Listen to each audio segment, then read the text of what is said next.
WTOL 11 News at 6. I'm Michael Sandlin. Thank you so much for joining us on your Sunday afternoon. Well, let's kick things off with the Wood County Fair. Its opening ceremony is set to start soon at 6:30. Our Dominique O'Neill is live at the fair now, getting a sneak peek at all the sights and sounds the fair will have to offer. Dom, what are you up to right now? Hey Michael, I'm here at a milkshake stand, the famous milkshake stand here in Wood County. I'm gonna take a try of the milkshake myself. Actually, we have one right here. I'm gonna see if I like it or not here. I have to say it's great. And I'm joined by Amy Michaels, the 4-H educator here at the milkshake stand. Amy Michaels, just tell me a little bit about what makes this milkshake stand so special. Well, all of the milkshakes are made to order fresh by the loving hands of 4-H members in Wood County. Just kind of tell me what goes into this and how much time and dedication you guys put into all this. Well, over this week we have about 1,000 4-H members, so we're going to have about 1,000 people in and out of this milkshake barn. We usually sell about 15,000 shakes, so it takes a lot of work. My first order that we put in, we started with 703-gallon tubs of ice cream, so there is a lot of hard work that goes into these shakes. Just kind of tell me overall, coming to the Wood County Fair, how many times have you come here and what makes it so special to come year after year? I think Wood County has a very strong 4-H legacy, so this is something that families have been doing for years. Grandparents come and then they are still bringing their grandkids years later, so I think that's what makes Wood County so special in particular. This is my first year back here in quite a few years. I have not been to the Wood County Fair in a while, but it's great to be back, and it's just like one big family. Just kind of tell me a little bit about the shakes yourself. Like, what do you think of the shakes? Oh, they're my favorite. So we have 4 flavors. We have chocolate, strawberry, vanilla, and mint chocolate chip. And then we also have a newer, it's a coffee shake, which I think that is becoming my quick favorite. Just kind of tell me a little bit about the education and how it benefits the kids here with these shakes and the proceeds and the money where it goes. Yeah, absolutely. So this is something that Clover Legacy helps us do. It's a separate 501c3. And the money that we make from these shakes goes to scholarships. It helps fund camp scholarships, 4-H camp. So all the money goes to a really good cause. It goes back to the hardworking kids of Wood County. With the hot weather, obviously it's going to bring more people out. Just kind of tell me, you think your sales are going to go up for the milkshakes? I hope so. I'm hoping the rain holds off, and I hope that we have a great week, and they're tasty and delicious. So perfect. Thank you for taking the time. Michael, we're going to send it back out to you in the studio. All right, Dom. Well, that makes me hungry, and looks like we have a lot more to look forward to at the Wood County Fair. We'll bring it back home to Toledo. More than 100 artists gathered at the University of Toledo to show their Glass City their artwork. The Art on the Mall is an annual Toledo tradition for artists to showcase their work at UT Centennial Mall, showing pieces including watercolors, acrylics, jewelry, photography, and much more. I love doing nature paintings because it brings up memories, happy memories from our family in Tennessee, my parents down in the ocean watching the sunset. So all of these paintings have a little bit of that memory. Prizes are awarded to popular pieces and the best of show. The event ended at 4 p.m. today. Ohio Pirate Con took over the starboard side of Fremont, giving the community a parade and a fair. Floats and pirate ships sailed down South Front Street this morning, passing out necklaces and saying hello to the people of Fremont. Then it anchored down in the Sandusky County Fairgrounds for vendors, food trucks, and kayaking. Leave it to pirates to know how to have some fun. I think it's fun. It's not that often that you get to be a pirate. My sister and I thrifted these costumes together, and that was part of the fun, and I think that people like to do something that's silly.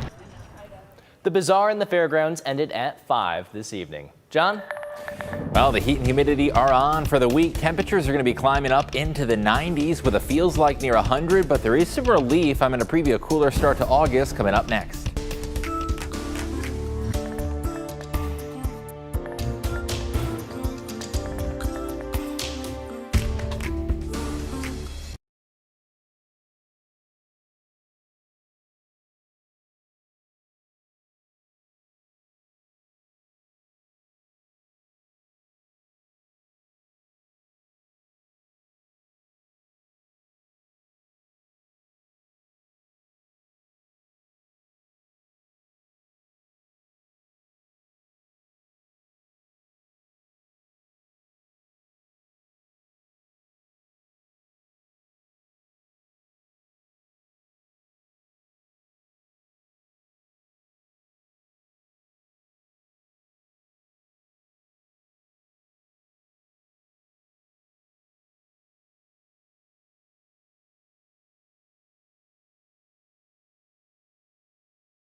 doesn't work.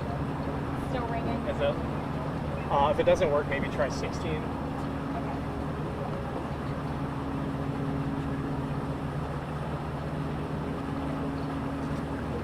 They need a mic check from you. 1, 2, 3. 1, 2, 3. 1, 2, 3, 4, 5. Ooh. Wait, I hear myself. They got you. I hear myself. You Though. do? That's No. should be okay. Mixed mics. Like it's delayed. I hear us talking. Are you in 16? Only thing I can think of is try 17 again, or maybe try 15. They should be all open. Just a heads up, guys, they're having some IFB trouble. Like 17 is just kind of continually ringing, and then on 16 they're just hearing themselves, so they're trying to troubleshoot that. Can you hear?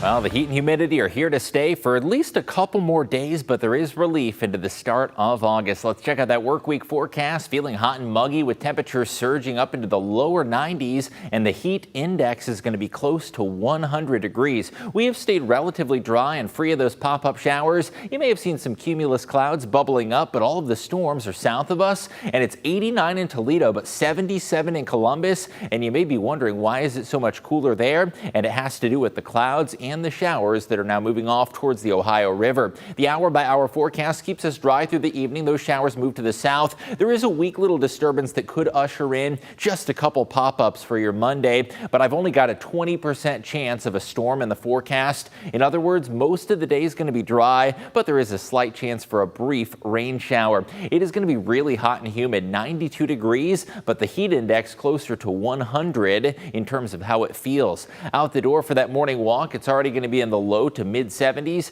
Afternoon highs are going to be climbing up into the lower 90s, and that smaller red number, that is the feels like that could be close to 100 degrees during the peak afternoon sunshine. Mostly sunny with a slight chance for a storm. Tuesday is going to be another toasty one with temperatures up to 93. Our next big change in the weather comes in on Wednesday. That is our next cold front, and it's going to usher in some thunderstorms and also a break from the heat. The final day of July is going to be a significantly cooler one, down to 78 degrees with a sharply less humid feel. And that first week of August is going to bring lower humidity and a really comfortable weather pattern with upper 70s to lower 80s. So what about the humidity levels? The muggy meter remains sky high for the next 48 hours. Swampy and tropical feeling conditions Monday and Tuesday. Wednesday, we start to notice some improvements late, and then by Thursday and Friday, a really comfortable feel arrives just in time for Jeep Fest weekend, and the forecast looking beautiful into next weekend. By the way, a cooler start to August.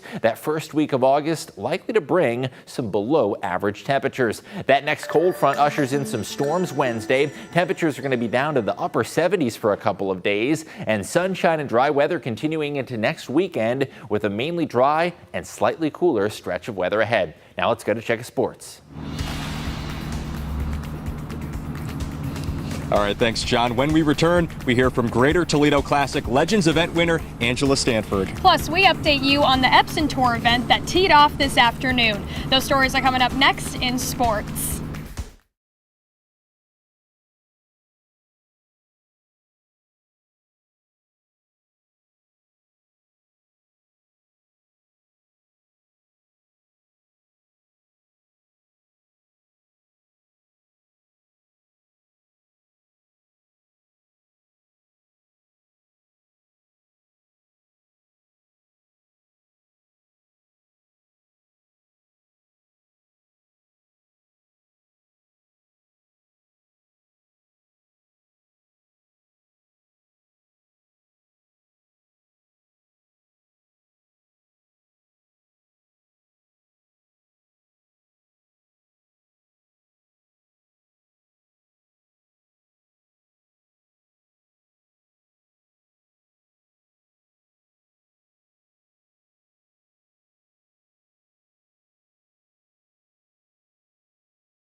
Sports brought to you by Jim White Honda. Welcome back. It is the last day of the inaugural Greater Toledo Classic. And Noel, after 2 days of rain and some more rain, we finally got some much needed sunshine here at Highland Meadows. A complete 180 from yesterday. The sun blazing down today for a jam-packed day of golf because, as we remember, yesterday the weather delay causing some of the Epson Tour event golfers to play round 2 today in addition to round 3, which is going on right now, and we'll have the update on a winner coming up later tonight. And then on the LPGA Legends side, a winner already being crowned because they reduced their event to just 2 rounds. So Chase, do you want to give us an update of how that played out? Absolutely. Let's get right into it. Heading into the final round, it was Laura Diaz leading the field at 8 under par. Angela Stanford came into the final round tied for 3rd, but worked her way up, eventually birdied on her 18th hole to tie it, and Diaz and Stanford headed to a 1-hole playoff on 18. 18 is a par 5 hole, and both birdied, so we went to a second playoff hole, still at 18, and this time Stanford birdies again.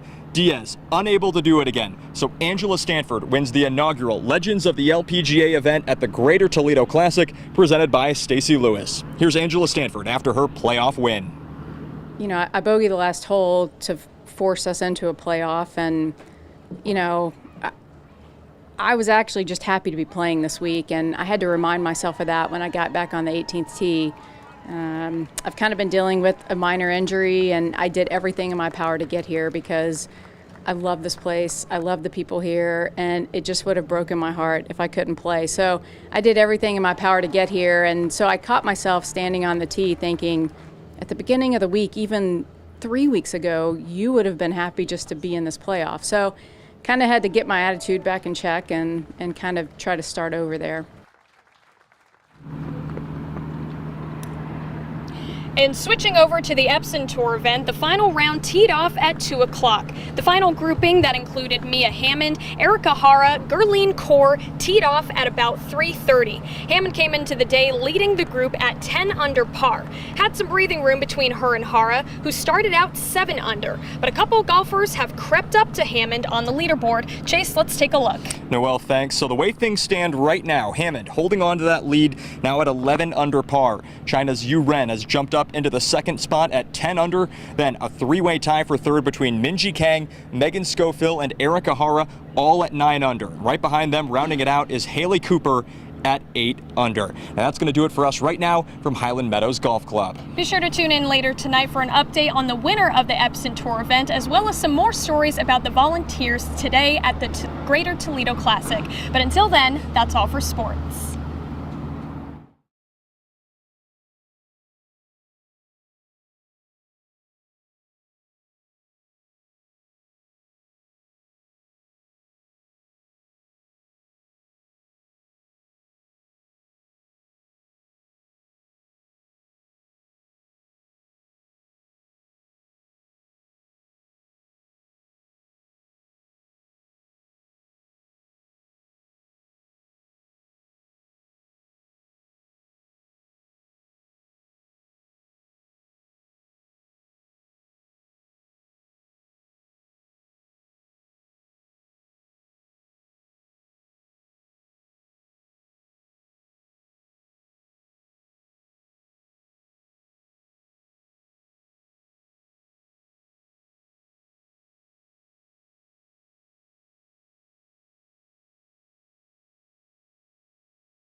Welcome back in. Time is running out for you to tour this year's St. Jude Dream Home. The home, you know it's in the Coventry Point subdivision in Perrysburg. It's valued at $650,000 and it features 4 bedrooms.